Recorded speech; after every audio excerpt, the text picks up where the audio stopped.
সাংস্কৃতিক জগতৰ বাবে পুনৰ আহি পৰিছে এক বেয়া খবৰ। হয়, আপোনালোকে ঠিকেই শুনিছে। সকলোকে কন্দুৱাই এই পৃথিৱীৰ পৰা বিদায় মাগিলে বিশিষ্ট শিল্পীগৰাকীয়ে। সাংস্কৃতিক জগতৰ এক ভোটাতৰা খহি পৰিল।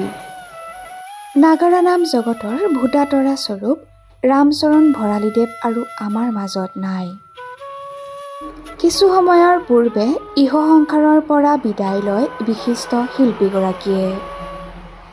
৮৩ বছৰ বয়সত শেষ নিশ্বাস ত্যাগ কৰে নাগাৰা নামৰ পাঠক ৰামচৰণ ভৰালীদেৱে।